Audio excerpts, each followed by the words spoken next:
Hello my dear mothers. ഇന്ന് നമ്മൾ സംസാരിക്കാൻ പോകുന്നത് പല ഭാര്യമാരുടെയും മനസ്സിലുള്ള ഒരു റിയൽ പെയിനെ കുറിച്ചാണ്. എൻ്റെ ഭർത്താവ് ഫ്രണ്ട്സിന്റെ കൂടെ പുറത്തു പോകുന്നു, ഞാൻ വീട്ടിൽ ബേബിയുമായിട്ട് ഒറ്റയ്ക്ക് ഇരിക്കുകയാണ്. പ്രഗ്നൻസി ടൈമിലും അങ്ങനെ തന്നെ, പോസ്റ്റ്മോർട്ടം ടൈമിലും അങ്ങനെ തന്നെ, ഇപ്പൊ ബേബി ആയ സമയത്ത് തന്നെ, ഇപ്പോഴും ഇതേ കാര്യം തന്നെയാണ് ആവർത്തിച്ചുകൊണ്ടിരിക്കുന്നത്. ഇവിടെ ഞാനൊന്ന് ഹാപ്പി ആവണോ സങ്കടപ്പെടണോ എന്ന് പോലും എനിക്ക് അറിയുന്നില്ല. ഓക്കെ, ഇത് കേൾക്കുമ്പോൾ പലർക്കും തോന്നും, അയ്യേ ഇതൊക്കെ ചെറിയ കാര്യല്ലേ. ബട്ട് നോ, ഇവിടെ ആസ് എ വിമൻ നിങ്ങൾക്ക് റിലേഷൻഷിപ്പിൽ ഫീൽ ചെയ്യേണ്ട മെയിൻ കാര്യം എന്താണെന്ന് അറിയോ? ഞാൻ ഇമ്പോർട്ടൻ്റ് ആണെന്നുള്ളൊരു ഫീല്, എൻ്റെ ആവശ്യങ്ങൾ ഇമ്പോർട്ടൻ്റ് ആണെന്നുള്ളൊരു ഫീല്, എന്നെ ആരെങ്കിലും കാണുന്നുണ്ട് മനസ്സിലാക്കുന്നുണ്ട് എന്നുള്ളൊരു ഫീല്. അത് ഫീൽ ചെയ്യാത്തപ്പം ഹസ്ബൻഡ് ഫ്രണ്ട്സിന്റെ കൂടെ പുറത്തു പോകുന്നതായിരിക്കില്ല അവിടുത്തെ മെയിൻ പ്രശ്നം. അവിടുത്തെ മെയിൻ പ്രശ്നം എന്താ?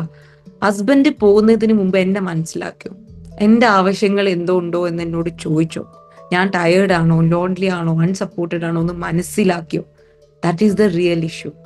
കാരണം റിലേഷൻഷിപ്പിൽ കമ്മ്യൂണിക്കേഷൻ വളരെ ഇമ്പോർട്ടൻ്റ് ആണ്. നമ്മൾ പലപ്പോഴും തെറ്റിദ്ധരിക്കുന്ന ഒരു കാര്യം എന്താണെന്ന് വെച്ചാൽ, നമ്മൾ പറയുന്ന രീതി ഇങ്ങനെയായിരിക്കും: നീ പോണ്ട, ഫ്രണ്ട്സിന്റെ കൂടെ എൻ്റെ ഫ്രണ്ട്സ് മാത്രമേ ഇമ്പോർട്ടൻ്റ് ഉള്ളൂ, എന്നെ നോക്കാനൊന്നും സമയമില്ലേ, എപ്പോഴും പുറത്താണ്.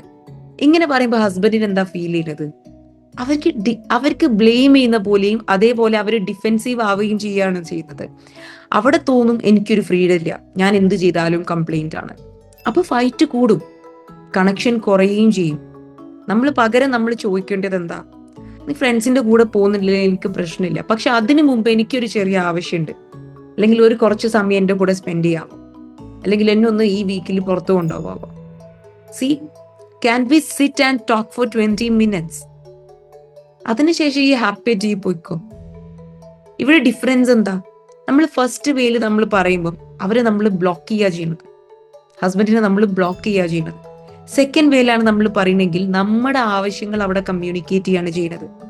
റിലേഷൻഷിപ്പിൽ ഒരു സിമ്പിൾ റൂൾ ഉണ്ട്: നമുക്ക് വേണ്ടാത്തത് പറയുന്നതിന് പകരം എനിക്ക് ഇങ്ങനെ ചെയ്യണ്ട, എന്നെ ഇങ്ങനെ ആവണ്ട, എൻ്റെ ഹസ്ബൻഡ് ഇങ്ങനെ ആവണ്ട, കുട്ടികൾ ഇങ്ങനെ ആവണ്ട, നമുക്ക് വേണ്ടാത്തത് പറയുന്നതിന് പകരം വാട്ട് യു വോണ്ട്, നമുക്ക് വേണ്ടിയത് എന്താണെന്ന് പറയാൻ നമ്മൾ പഠിക്കുക. നീ പോരുത് എന്നല്ല പറയേണ്ടത്, നീ പോകുന്നതിന് മുമ്പ് എനിക്ക് കുറച്ച് ലവ്ഡ് ആയിട്ട് ഫീൽ ചെയ്യണം, can you do this for me? ഇത് ചോദിക്കുക. എനിക്ക് ഫ്രണ്ട്സ് ആണ് ഇമ്പോർട്ടൻറ്റ്, നിനക്ക് വെറും ഫ്രണ്ട്സ് ആണ് ഇമ്പോർട്ടൻറ്റ് എന്ന് പറയുന്നതിന് പകരം എനിക്ക് നിന്റെ ലൈഫിൽ ഇമ്പോർട്ടൻറ്റ് പ്ലേസ് ഉണ്ട് എന്ന് എനിക്കൊന്ന് ഫീൽ ചെയ്യണം.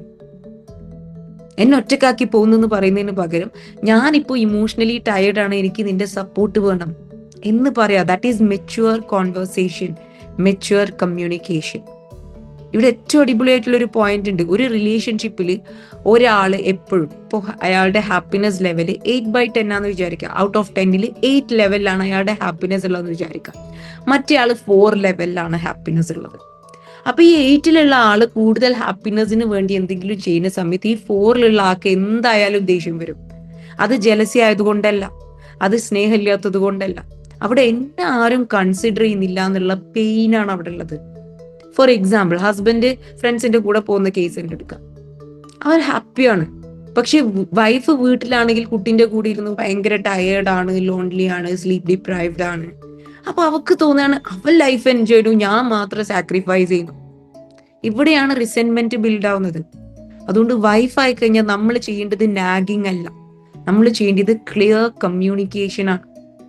നിങ്ങൾക്ക് ഹസ്ബൻഡിനോട് ഇങ്ങനെ പറയാം, എനിക്ക് എന്റെ ഹാപ്പിനെസ്സിനോട്, നിന്റെ ഹാപ്പിനെസ്സിനോട്, അല്ലെങ്കിൽ നീ ഹാപ്പിയർ ആവുന്നതിനോട് എനിക്കൊരു പ്രശ്നമില്ല, നീ ഫ്രണ്ട്സിന്റെ കൂടെ പുറത്തു പോകുന്നത് എനിക്ക് ഓക്കെയാണ്, പക്ഷെ അതിനു മുമ്പ് I want to feel calm. പക്ഷെ എനിക്ക് ഫീൽ ചെയ്യണം നീ എന്നെ കംപ്ലീറ്റ്ലി അവോയ്ഡ് ചെയ്തില്ല, അല്ലെങ്കിൽ കംപ്ലീറ്റ്ലി എന്നെ മറന്നിട്ടില്ല. സോ പോകുന്നതിന് മുമ്പ് നമുക്ക് കുറച്ച് സമയം ഒരുമിച്ച് സ്പെൻഡ് ചെയ്യാൻ പറ്റും. ഇത് പറയുമ്പോൾ ടോൺ വെരി വെരി ഇമ്പോർട്ടൻ്റ് ആണ്. ബ്ലെയിം ടോൺ ആയിരിക്കരുത്, അറ്റാക്ക് ചെയ്യുന്ന ഒരു ടോണിലായിരിക്കരുത്, സോഫ്റ്റ് ബട്ട് ക്ലിയർ ടോണിലായിരിക്കണം. എനിക്കിങ്ങനെ ഫീൽ ചെയ്യുന്നു എന്ന രീതിയിൽ നമ്മൾ പറയാം, നീ ഇങ്ങനെ ചെയ്യുന്നു എന്നല്ല. ഫോർ എക്സാമ്പിൾ, നീ എന്നെ ഇഗ്നോർ ചെയ്യുന്നു എന്നല്ല നമ്മൾ പറയേണ്ടത്. നീ പുറത്തു പോകുന്ന സമയത്ത് എനിക്ക് ചിലപ്പോൾ ഇഗ്നോർ ആയ പോലെ ഫീൽ ചെയ്യുന്നുണ്ട്, നീ സെൽഫിഷ് ആണ് എന്നല്ല പറയേണ്ടത്. എന്റെ ആവശ്യങ്ങൾ ഫുൾഫിൽ ആവാത്ത സമയത്ത് എനിക്ക് ഭയങ്കര ഹേർട്ട് ഫീൽ ചെയ്യുന്നു. That is healthy confrontation. Confrontation എന്ന് പറഞ്ഞു കഴിഞ്ഞാൽ പലർക്കും പേടിയാണ്, പക്ഷെ കൺഫ്രണ്ടേഷൻ എന്ന് പറഞ്ഞാൽ ഫൈറ്റിംഗ് ആണെന്നല്ല അതിന്റെ അർത്ഥം. കൺഫ്രണ്ടേഷൻ എന്ന് പറഞ്ഞാൽ സത്യം നമ്മൾ മുന്നിലേക്ക് എടുത്തു വെക്കുന്നതാണ്, നമ്മുടെ ശരികൾ നമ്മൾ മുന്നിലേക്ക് എടുത്തു വെക്കുന്നതാണ് മാത്രമേ അതിനർത്ഥമുള്ളൂ. അപ്പൊ റിലേഷൻഷിപ്പിൽ നിങ്ങൾക്ക് ട്രസ്റ്റ് ബിൽഡ് ചെയ്യണമെന്നുണ്ടെങ്കിൽ ഈ അൺകംഫർട്ടബിൾ ആയിട്ടുള്ള നിങ്ങളുടെ ഇടയിലുള്ള കോൺവെർസേഷൻസ് ഒന്നും നിങ്ങൾ അവോയ്ഡ് ചെയ്യരുത്. അത് ഇന്ന് അവോയ്ഡ് ചെയ്ത് കഴിഞ്ഞാൽ നാളെ it will become a big issue. So ചിലപ്പോൾ നമ്മൾ സംസാരിക്കുമ്പോൾ ഹസ്ബൻഡ് ഒരുപക്ഷെ പെട്ടെന്ന് ഓപ്പൺ അപ്പ് ആവണം എന്നില്ല. ഹസ്ബൻഡ് ഒരുപക്ഷെ സൈലന്റ് ആവാം, ചിലപ്പം ഡിഫെൻസീവ് ആവാം. പക്ഷെ നിങ്ങൾ കാം ആയിട്ടാണ് ചോദിക്കണമെങ്കിൽ, എന്തോ നമ്മുടെ ഇടയിൽ ഒരു ഗ്യാപ്പ് വരുന്ന പോലെ എനിക്ക് ഫീൽ ചെയ്യുന്നു, ഞാൻ എന്തെങ്കിലും മിസ്റ്റേക്സ് ചെയ്തു, എന്തെങ്കിലും മനസ്സിൽ സ്റ്റക്കായി കിടക്കുന്നുണ്ടോ, എനിക്ക് അറിയണം, because I want us to be better. ഈ ഒരു ചോദ്യം ഒരിക്കൽ ചോദിച്ചു കഴിഞ്ഞാൽ ചിലപ്പോൾ ഒരുപക്ഷെ ഉടനെ ആൻസർ കിട്ടണം എന്നില്ല. പക്ഷെ ചിലപ്പം കുറച്ച് ദിവസത്തിന് ശേഷം അവൻ തന്നെ വന്ന് പറയും, ആക്ച്വലി അന്ന് നീ ചോദിച്ചപ്പോൾ എനിക്ക് പറയാൻ പറ്റാഞ്ഞതാണ്, പക്ഷെ എന്റെ മനസ്സിൽ ഈ ഒരു കാര്യം ഉണ്ടായിരുന്നു. അപ്പോഴാണ് ആ റിയൽ ഇഷ്യൂ പുറത്തേക്ക് വരിക.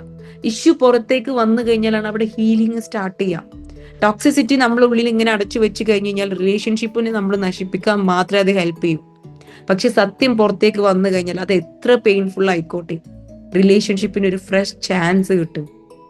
മറ്റൊരു ഇമ്പോർട്ടൻറ്റ് പോയിന്റ്, നമ്മൾ പലപ്പോഴും പറയുന്ന ഒരു കാര്യം, എൻ്റെ ഹസ്ബൻഡ് എന്നെ സപ്പോർട്ട് ചെയ്യുന്നില്ല, എൻ്റെ ഡ്രീംസിനൊന്നും ഹസ്ബൻഡ് വിശ്വസിക്കില്ല, ഞാൻ എന്തെങ്കിലും പറയാൻ പോകുമ്പോൾ തന്നെ ഹസ്ബൻഡ് ഫുൾ ഡൗട്ട് അടിക്കും. ഇത് പലർക്കുമുള്ള പെയിനാണ്. Many mothers have come to me with the same problem.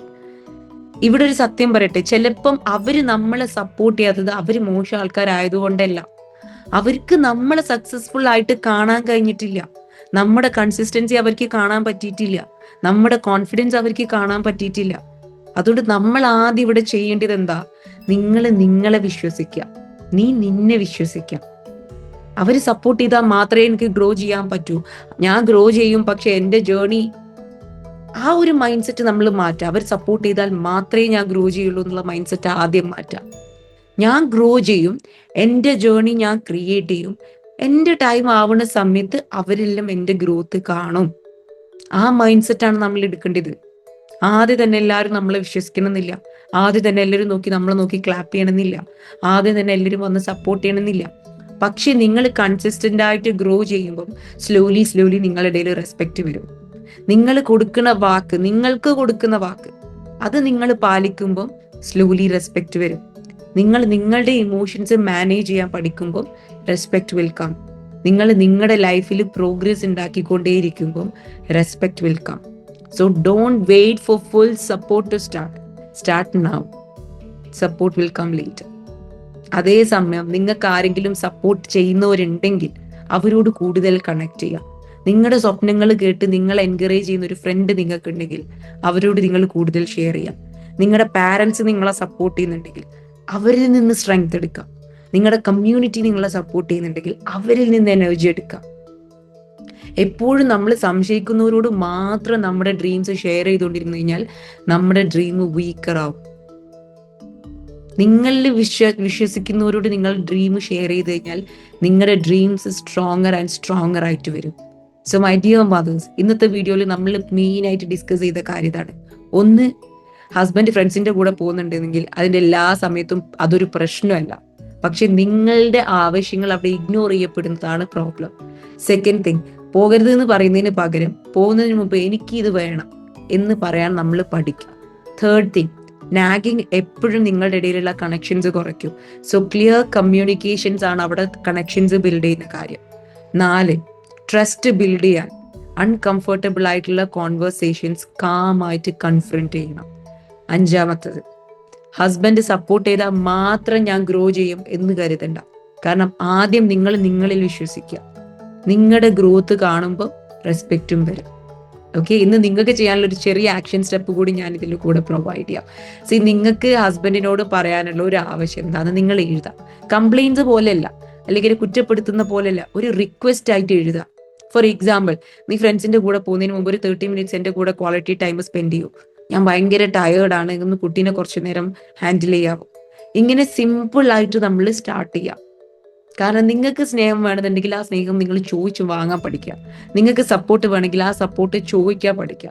നിങ്ങൾക്ക് റെസ്പെക്ട് വേണമെങ്കിൽ ആദ്യം നിങ്ങളെ റെസ്പെക്ട് ചെയ്യാൻ പഠിക്കുക. Okay, because you are not broken, you are not too much, you deserve peace, you deserve connection, and you deserve to live your life happily. So ഈ video നിങ്ങൾക്ക് എന്തെങ്കിലും രീതിയിൽ ഹെൽപ്പ് ചെയ്തിട്ടുണ്ടെങ്കിൽ just mention that in the comments. അതേപോലെ നിങ്ങൾക്ക് എന്തൊരു ടോപ്പിക്സിനെ പറ്റിയാണ് അറിയേണ്ടതെന്നുണ്ടെങ്കിൽ mention that also, so that I can do that in the coming videos. ഇങ്ങനെയുള്ള റിലേഷൻഷിപ്പ്, മദർഹുഡ്, ഇമോഷണൽ ഇൻഡിപെൻഡൻസ് ടോപ്പിക്സിനെ പറ്റി നിങ്ങൾക്ക് കൂടുതൽ മനസ്സിലാക്കണമെന്നുണ്ടെങ്കിൽ subscribe to my channel. So love you my dear mothers. നിങ്ങൾ മാറുമ്പോൾ നിങ്ങളുടെ വീട്ടിലെ മൊത്തം എനർജിയാണ് അവിടെ മാറുന്നത്. Thank you so much.